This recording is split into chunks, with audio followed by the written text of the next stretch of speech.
தோழி சுகுமார் ரிஷிகிருஷ்ணன் பேசுகிறேன். இன்றைக்கி ஆன்மீக தகவலில் நம்ம கடவுள் நெஞ்சத்தில் எப்படி குடிக்கொண்டு இருக்காருங்கிறத பற்றி அப்பர் சுவாமிகள் சொல்லியிருக்கார். அதை இப்போ பார்க்க போகிறோம்.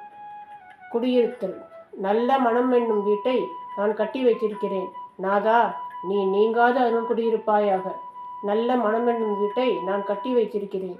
நாதா, நீ நீங்காத அருள் குடியிருப்பாயாக.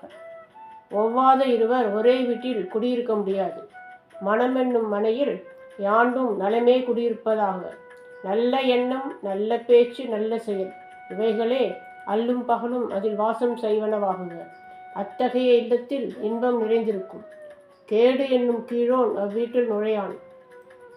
கேடுடைய சிந்தையும் சொல்லும் செயலும் இல்லா இடத்து துன்பமில்லை.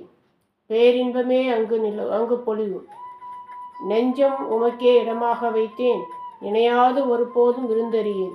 நெஞ்சம் உமக்கே இடமாக வைத்தேன், நினையாது ஒருபோதும் விருந்தறியேன். அப்பர். உமக்கே இடமாக வைத்தேன், நினையாது ஒருபோதும் விருந்தறியேன். நெஞ்சம் உமக்கே இடமாக வைத்தேன், நினையாது ஒருபோதும் விருந்தறியேன்.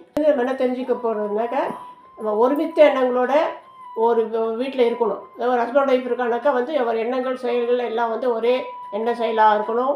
அன்பு, பாசம், செயல் எல்லாம் நல்லதாக இருக்கணும். இனிய சொல் பேசணும். அது மாதிரி இருந்தால் அந்த வாழ்க்கை நல்ல இன்பகரமாக இருக்கும். ஆனால் ஒருமித்த எண்ணங்கள் இல்லாமல் இருக்கிறதுனால இந்த காலத்தில் நிறைய டைவர்ஸ் வர காரணமே இதுதான். எண்ணங்கள் ஒருமிச்சிருக்கணும். செயல் எல்லாமே சமமாக இருந்தாக்கா ஈகோ இருக்காது.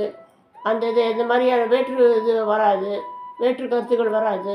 எல்லாம் ஒருமித்து இருக்கும். நான் தான் பெரியவன், நீ தான் பெரியவங்கிற எண்ணங்கள் வராது. அதுதான் இந்த அடிப்படையாக அவர் சொல்கிறார்.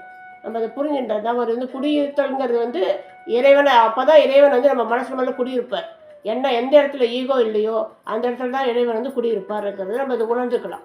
இதை இந்த செயல் வழியாக அவர் சொல்கிறார். நம்ம புரிஞ்சுக்கணும். அதை பார்த்து நம்ம அது பிரகாரம் நடந்துக்கணும். வருங்கால சந்ததிக்கு ஒரு நல்ல இது ஒரு நல்ல விஷயமா இருக்கும்னு நினைக்கிறேன். நன்றி, வணக்கம்.